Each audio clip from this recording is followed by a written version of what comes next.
আসসালামু আলাইকুম রহমতুল্লাহি ওয়া বারাকাতুহু। কেমন আছেন আপনারা সবাই? আপনাদের সবাইকে স্বাগতম জানাই আমাদের আজকের ভিডিওটাতে। আজকের ভিডিওটা আমার জন্য আর কি একটু খারাপ দিন। খারাপ দিন বলতে প্রায় 2 দিন ধরে একটু খারাপ দিন চলছে। আজকে লবস্টার নিয়ে আর কি কথা বলবো। আমরা কিন্তু লবস্টারের একটা প্লেলিস্ট শুরু করছিলাম, যার একটা প্রথম এপিসোড কিন্তু আমরা আপলোড করেছিলাম পরশুদিন, ঠিক আছে? এখন এই যে লবস্টার যে আনপ্যাক করলাম, প্রায় 22 পিসের মতো আমি লবস্টার এনেছিলাম। বিষয়টা হলো যে আমরা সবাই মনে করি যে মাছের সেক্টরে ঢুকলেই হয়তো বা টাকাই টাকা, ঠিক আছে? যে একটা মাছ নিয়ে আসলাম, বাচ্চা কাচ্চা দিল, ইস, ওই 2 টাকার মাছটা যদি 50 পিস বাচ্চা দেয়, 1 টাকা করে বিক্রি করলে 50 টাকা থাকছে। বিষয়টা আসলে তেমন না। মানে বলতে একটু খারাপ লাগতেছে যে এই মাছের সেক্টরটা অনেকটাই টাফ।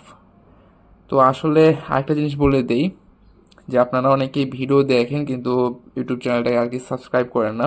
এক্ষেত্রে একটা কথা বলি যে ইউটিউব চ্যানেল সাবস্ক্রাইব করার জন্য তো আপনার অ্যাকাউন্ট থেকে টাকা কাটছে না।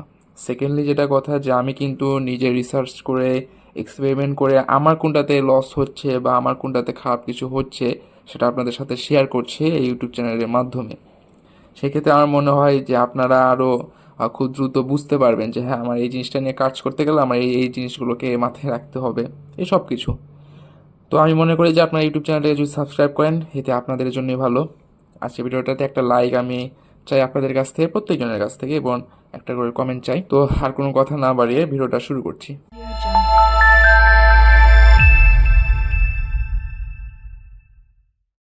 ভিডিওটা কালকে হয়তো বা আপলোড করতাম, বা ভিডিওটা শুরু করতাম কালকে। আমি ট্যাঙ্কের রিভিউ টিভিউ কিছু দিচ্ছি না, বা ট্যাঙ্কের কিছু ভিউ টিউ দেখাচ্ছি না। এটা অন্য একজনের ভিডিও আমি স্ক্রিনে চালাচ্ছি, ঠিক আছে?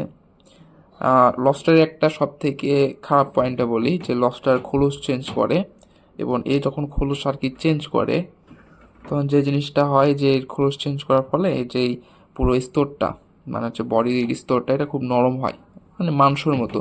মাংসর মতো বলতে যে আপনার হচ্ছে হলো এই যে চিংড়ি মাছ আছে না, আমরা যে গলদা চিংড়িগুলো আর কি খাই, এই গলদা চিংড়িগুলো যখন আমরা রান্না করার পরে খোলসটা খুলে তারপর যখন মাংসটা খাই, তখন যেরকম নরম লাগে। আর এই লবস্টারটা যখন আর কি আপনার পুরো বডি শেপটা উঠায় ফেলে, বা বডি চামড়াটা আমরা যা খোলসটা উঠায় ফেলে, তখন কিন্তু এর মাংসটা কিন্তু নরম হয়ে যায়। এই যখন এর সাথে অন্য লবস্টার থাকে, তার তো আর খোলস উঠে নাই বা চেঞ্জও হয় নাই, যার কারণে সবথেকে বেশি শক্তি তার থাকে, বা তাদের থাকে একটা গ্রুপে যখন থাকে। তখন দেখা যায় ওই যে যে লবস্টারের আর কি, বা যেই ক্রেফিশটার আর কি খোলস চেঞ্জ হয়েছে, বাকি ক্রেফিশ এসে ওই ক্রেফিশটাকে আর কি খাওয়া শুরু করে। আর সবথেকে খারাপ পয়েন্ট হচ্ছে ক্রেফিশের 2টা দাবা। যেমনটা আমরা কাঁকড়ার ক্ষেত্রেও জানি, যে কাঁকড়াও যখন খোলস চেঞ্জ করে তখন অন্য কাঁকড়াদের থেকে লুকায় থাকে। পর্যাপ্ত পরিমাণ হাইডিং প্লেস যদি না দেন, সেই ক্ষেত্রে আপনার লবস্টারগুলো সবগুলোই চলে যাবে, আউট হয়ে যাবে। যে জিনিসটা আমার ক্ষেত্রে হয়েছিল, আমি আসলে জাস্ট বাদাম পাতা দিয়েছিলাম, ভেবেছিলাম যে বাদাম পাতা দিলেই হবে, আর কিছু লাগবে না। তবে আমি চাইলে এই সবগুলোকে আলাদা আলাদাভাবে করতে পারতাম। তো এটা থেকে পরবর্তীতে যেটা হলো, পরের দিনে আমি দেখি যে অনেকগুলো ক্রোশ চেঞ্জ করছে এবং অনেকগুলো মারা গেছে। সেদিন প্রায় 9টার মতো মারা গেছিলো। আমি গুনে গুনে প্রায় 11টার মতো পাইছিলাম। 11টা না, আমি প্রায় হচ্ছিল গুনে গুনে 13টার মতো পাইছিলাম, 13টা কি 12টার মতো পাইছিলাম। পরের দিন আবার সকালে উঠে যখন ভাবলাম যে না, এবার এগুলো করলে হবে না, আলাদা আলাদা সেপারেট করে দিতে হবে, সেপারেট করতে গেছি, তখন দেখি যে অবস্থা আরও খারাপ। তখন মাত্র 7 পিস আমার হাতে, 7 পিসও না, 8 পিস পড়েছিল। অ্যান্ড ভাগ্যটা একটু বলতে গেলে এতটাই খারাপ যে, মানে 8 পিস ছিল, 1 পিস আমি একটু থুইছিলাম, একটা ইয়েতে থুইছিলাম, ওখান থেকেও লাফ মারছি। লাফ মেরে কোথায় গেছে আর খুঁজে পাইনি। টোটাল বর্তমানে 7 পিস আছে। ইনশাল্লাহ দোয়া করেন 7 পিস থেকে আরও যাতে বাড়তে পারে, এবং আমি এগুলোর ভিডিও আপলোড করব যে এগুলো কীভাবে কী রেখেছি। ইনশাল্লাহ টেনশন নেওয়ার কোনো দরকার নাই। তো আপনাদের বলবো যারা লবস্টার করবেন, একটু জায়গা যাতে একটু বেশি আছে। আমি বলবো যে আমরা যে ককশিটগুলো আর কি ইউজ করি, ব্যাটারির ককশিট, এই ককশিটের প্রত্যেকটাতে যদি একটা একটা করে রাখেন, সব থেকে ভালো হবে।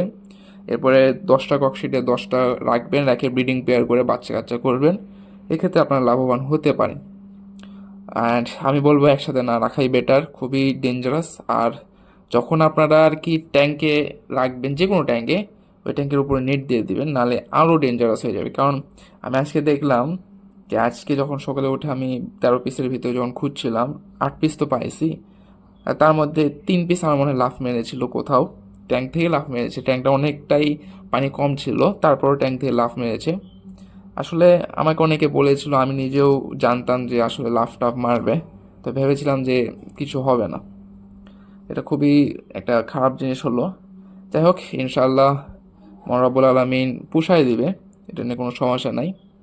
তো যারা ভিডিওটা এখন পর্যন্ত লাইক করে নাই করে দিবেন, এবং যারা ইউটিউব চ্যানেলটাকে সাবস্ক্রাইব করে নাই করে দিবেন, কারণ আমি মনে করি আসলে আমি লস খাচ্ছি এটা নিয়ে কোনো সমস্যা নাই, কিন্তু আপনাদেরকে আমি বলছি, ভিডিওর মাধ্যমে বলছি যে ভাই আপনারা এভাবে করলে এটা ঠিক হবে। তো সেই হিসেবে আমি মনে করি একটা করে সাবস্ক্রাইব পাওয়াটা আমার মনে হয় আমার নিজের একটা অধিকার।